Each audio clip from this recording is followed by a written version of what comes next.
So today I want to talk about how to use bubble maps to help develop your character.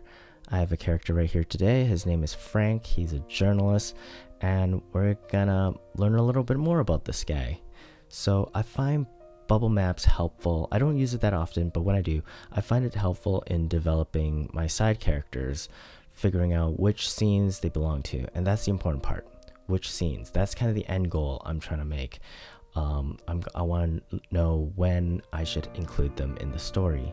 As you can see here, I started with clothing. I think you could learn a lot about someone with their just by addressing their clothing, because it's kind of their choice. I feel like when you're building out a character, sometimes you get too focused on things that they don't control, like the way they look or their eye color or something like that, which certainly influences them. But I'm more interested in the things that this character does control, and I think clothing is a good one. As you can see, his chain wallet, a little bit history about that, a little bit history of his glasses, and knowing these little details can help us understand how this character responds to the world and where in the story does this character's strength and weaknesses come into play.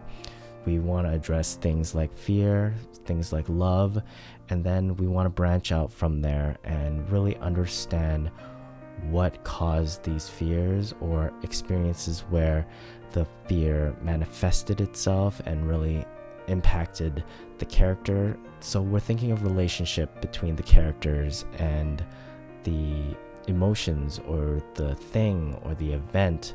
We don't want to just stop on the surface level. We want to go a little bit deeper and understand how the character responded to it, the relationship with other people, and this thing that we're using to describe this, like a category we're using to describe the character. So yeah, that is how I use a character bubble map to help develop my characters.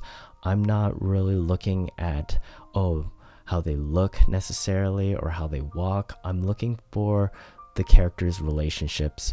I'm looking for the relationships within a scene, a relationship within the plot, and how can I add that history of the character or that physicality or the emotional memory that the character had about a certain thing into the plot. How can I use it most effectively? And if this is a side character, you don't need to write all these scenes, and some of them might not even make sense. You go back and cut them out as you start to kind of work around this. But I find that this is a good way to help just connect the different aspects of the characters as you go, because is there a relationship between him hating spiders and his father not voting, and just played with his political views.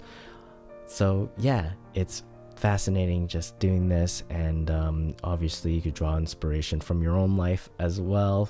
But this is Frank, the journalist, who has arachnophobia and some daddy issues, and didn't treat his parents that well, but enjoys cookies. So that's this guy that we just created. Thank you for being here with me. My name is Elliot. I make videos about writing and the creative process.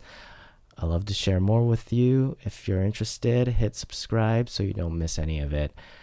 I'll talk to you real soon. Bye.